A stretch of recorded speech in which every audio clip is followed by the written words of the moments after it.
that's about mid, but we seeing what's happening top. We're getting a little bit of a tri-lane actioning happening up here. We've got the Lion paired together with the Viper and the Marcy up top, looking to try and get that first blood on the board if they can. Great way to be able to start out this lane. You know, I've mentioned that Cuckoo really needs to have a solid start to this one. Going to have any chances of taking towers and putting a lot more pressure on. They're on to hide for now, but damage, where's the follow-up? They should have the damage just in a poison attack. Look at the kill. Zephyr's going to trade his life with running under the tower, but he's got enough movement speed, in fact, to get out of the aim of 23 Savage. So a great start for T1. The Viper can have some issues early on. Once you get that level 3, a huge power spike in the second point of the poison attack, they're going to be able to get active beforehand. It almost feels like this Orb of Venom was exclusively just to get that first blood, the one that Marcy's holding right now, because you really don't want to be going up and contesting against 23 Savage on his Slark. And I feel like Hyde, with his positioning, is going to be good enough that he's not going to be trading right clicks. Harass from afar with that Thunderstrike and look to make them use a lot more of that regen. Rather than using it onto Zephyr, yeah, just target Cuckoo. Make him feel a little bit more pressure. Top lane is definitely going to be a bit difficult for Talon to play this lane. Savage, of course, can always get rid of the poison attack, but feels like the spam fire is going to be very difficult for them to deal with. The Disruptor's not a crazy laner as well, so I think this is... KP's in a little bit of trouble. Puck out. Here, Spike. Ana on top of KP, and they should be able to get the kill. KP recognizes this, so it's going to try and do as much damage as he can, but T1 already second kill on the board.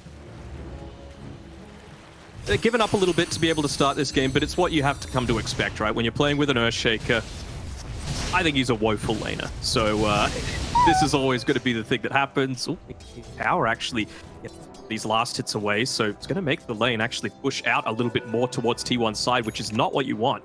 I mentioned before that T1, they have the much better draft for the laning stage, and if they're going to be able to push into some of these early towers, they need the lanes to go well, which they have so far.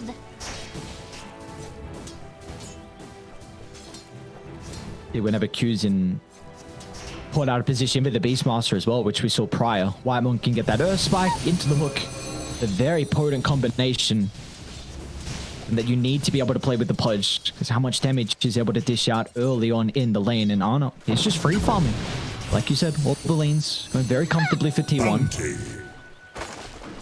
Mikoto's always going to do well in his mid lane, though. He's a very solid player up top. Nice pounce away by Savage just to be able to get away from the aggression. But yeah, I think Mikoto has probably been the biggest standout for mine from Talon so far these qualifiers. It really has been the mids really shining, right? Even though they're eliminated, Bob on Execration was doing a fantastic job for his team. And Mikoto, even when Savage has had a bit of a rough time, it never seems to be him pulling the team down.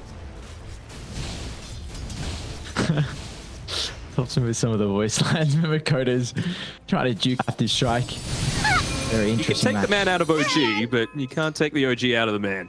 Radiant's middle tower is under attack. Now. So we're going to be looking towards a power. They got 2 minutes until the spawn. That's where Puck really needs the advantage. And I do feel like Dire have this capability to be able to secure some of them. But Radiant, they don't have the worst heroes as well from being able to rotate. And we already see Zephyr trying to help secure one of the water runes for Thompson, and also they'll bring Whitemon as well to take the other one away. Yeah, it's always what you need to be focusing on whenever you're up against the Puck, right? You are much less capable than a Morphling. He's got bottom lane, what, 4? Ana is alone at the moment. Q's got the vision from afar, another round of the axes as well as KP. He's going to get a little rotating down, so the vision early on from T1 has been really on point. We're going to jump. Let's see if they got the damage to get the kill. Without the Earth Spike, they might be lacking it. And the rotation to now come out from Talon. They're going to jump on forward, targeting down Whitemon for the moment. An easy kill to the line, but you need to respect Ana. The Pudge is going to be dealing ridiculous amounts of damage once he's on top of the Talon members. As Zephyr will jump back in. Coils out from Mikoto, but where's the extra rotations out of team? It's just 2 members battling against the 3, and they do not have the numbers advantage to come out on top. Talon will overwhelm T1 in their own jungle. Mid lane. Smoke off from Talon. Hobson showing mid. It's probably going to have to be a fissure into a static storm, and that's going to be exactly the case. A beautiful way for Talon to be able to set up, and they should have the damage to bring him down. Great read from Talon on how... Here we go. This is the smoke. trying to take advantage of this timing. Primal Roar's back up for KP. They're going to see The Ana. fact that they've got this Hawk. Can they blow him up though? Ana's pretty goddamn tanky and close to the T2 tower and is actually going to run at them. Ana lands the hook and now Thompson's going to TP in, but the Static Storm Thompson. He doesn't get the attribute shift off, but Talon, they're not going to commit into the middle. The retreat's been called, a 1-for-1. They still actually get rid of Ana towards the back line. As high, that was enough damage as well. And Cuckoo, he'll tip in for it. That frees up the pit now as tier 1. They're going to be able to go back and claim it. But Mikoto, unless he has something else to say, a coil. Shaker, where's Shaker? They've got the Earth Shaker, but he's nowhere to be seen. They're not going to jump on forward. So even though they get the 1 kill and a decent ultimate, there was no follow-up. It would have been amazing if Q was just a little bit closer there. He has the Blink Dagger available. He was playing around the great vision that they Could go for a had. steal. Could indeed. Seconds away from that Hawk. They're really trying to zone KP away. Mikoto, it's the timing perfect. Thompson gets the Aegis. Q, his Blink's getting cancelled as well, so he can't jump in with the Echo Slam. He'll finally get it off, but there is no follow-up. As T1, they get the Aegis. They get the kill First onto item the... BKB. Just going right on in. Not world about the Static Storm providing a little Savage bit of might be in extra trouble movements. mid. Ana's gonna jump. Oh, the bounce away. Now this is a bit deep here, but they know the BKB is on cooldown for the Slark, so it will be difficult for him to fight. Zeph's in. And Zephyr, he's gonna look to jump in. Echo Slam's out. Q's gonna find the ultimate before they secure the kill. But the damage, look how hesitant Talon are. Savage will be able to bounce back forward, and they've been able to isolate Ana. So another kill given over to Talon. A pity. A bit too deep that time around, but that was the play. That at least now they're using their ultimates around these big objectives, you know? Previously around the Roche Pit, 4-man coil by Mikoto wasn't followed up by anything. Echo Slam's just being thrown out. Jump, a quick burst. Thompson's nearby to blow him up.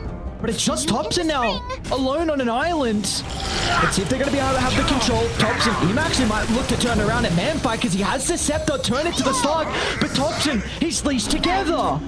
Again, what a crazy game we got. Fast enough. Yeah, looks like it's going to fall before they get there. Thompson just completed the BKB and look at the position from Q. They're all under vision. Q, the instant hex off from Whitemon.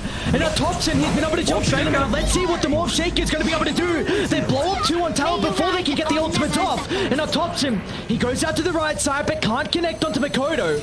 A glimpse into the Static Storm. Thompson will be fine. It's just going to cover the retreat though as Talon.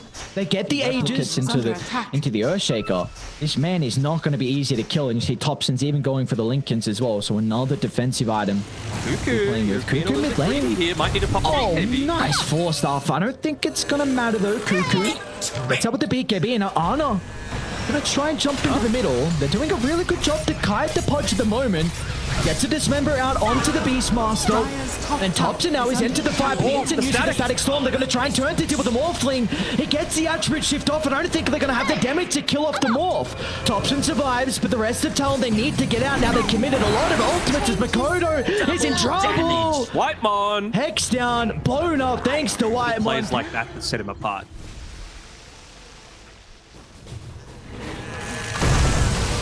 Oh, that's a very aggressive link. Ana's got the rest of the team starting to connect. This is giving Savage a lot of time to be able to steal the essence. And they get the easy kill onto Ana, but can they deal with the Slark now? Static Storm's not going to be able to protect him for the moment of T1 do an incredible job to be able to Delta split.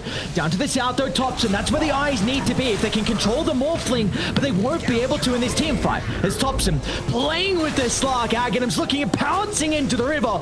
Will catch up to the Disruptor, and he might be able to catch up to 23 Savage now, but back throughout the middle, Mikoto in the jungle, assassinates Whitemon.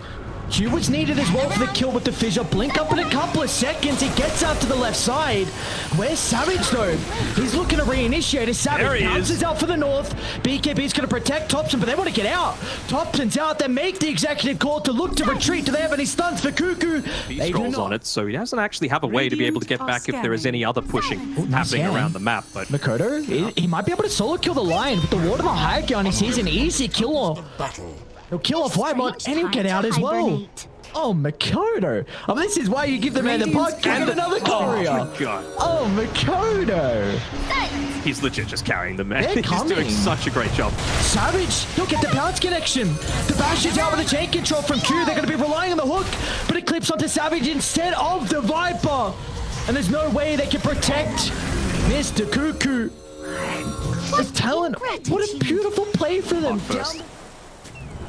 There is that damage that's going to actually poke. It feels like it needs to be a Thompson gonna lucky charge hook coming up? through from Ana. Radiant's middle tower He is hasn't popped just yet. Charge up. They've got a lot of map control up onto the high ground. Instantly going to try and bring them down, but they've been able to isolate them. They're here at the moment. Ana's on the cliff. They'll get rid of Zephyr. Meanwhile, Savage going to try and turn to deal with Cuckoo. Again, the Slark. He's having a free fight. He gets the bash. Cuckoo tried to TP out, but he won't be able to do so. As they're going to be cautious about the Slark now. He's stolen way too much essence for T1 to be able to address him. And Savage recognizes this. He's going to pounce into the middle. Deals with Ana. But tops him. He's a completely different beast. Still with the Aegis for another 30 seconds, and it looks like Talon will respect this. Radiant's top tower has Thinking fallen. maybe they might have gone for the glimpse play inside of the base, just if Thompson put himself Radiant's out that little bit middle switch tower. with the Shaker. He's level 20 now, so he's got even greater Fisher range. But They see Thompson Hyde on is the the one. reward. Thompson bounces out the bash as well. He doesn't get the attribute shift, but the hook from Ana. It'll break the coil. First roar. They're set up for the second roar as well. Do they have the damage to be able to kill off the Morphling? Echo Slam dropped on the dome. They'll get the kill, but they committed a lot for the first life. An instant buyback in Talon. They're happy with that. They'll get out, and there is a gigantic win condition now for the side of Dire. But Thompson's a different beast. He would have no trouble at all. What's the call? Ana very far forward. They're going to look to jump in and try and deal with the Pudge for the moment. Savage bashes out. They've been able to isolate him. Static Storm's going to get dropped as well. They want to take Ana out of the team fight, but they're going to be cautious about Thompson. He brought back prior. Operation Keep the Morphling alive, but the coil, it won't allow him to get into the middle. Talon, the disciplined gameplay. As soon as they see the buyback, they're going to look to retreat. But in fact, Mikoto, he's into the middle. And Aeon Disc will buy him some time. He's able to get out to the left. Meanwhile, inside the river, Ana on his own. just brought back. Ana, not like this. Jeez, it will not matter. He's got another round of the BKB. Thompson's here as well, but the Echo into the river, but they might still be able to get Savage. Slark's gone. T1, can they do it? At 3 against 5, Thompson against the world. Mikoto should be able to kill off the line, but can they catch up to the Morphling? They'll look to TP out of the triangle. They don't have any vision of the Morph at the moment. So Thompson, you have Aeon Disc back up. Radiant's 15 middle tower seconds. has fallen. They're probably going to need to somehow pop the Aeon Disc and then look to play the team fight afterwards. Or you can just wait for the barracks and have Ana spawning up shortly. Should only be... I don't even think they'll get the full set. You'll be happy enough with them earlier. We're at the stage of the game where... Oh, Cuckoo's into back trouble. before. Nice waning ripped into the fissure. Savage going to jump under the tier 4 towers. They're going to try and turn to deal with KP instead.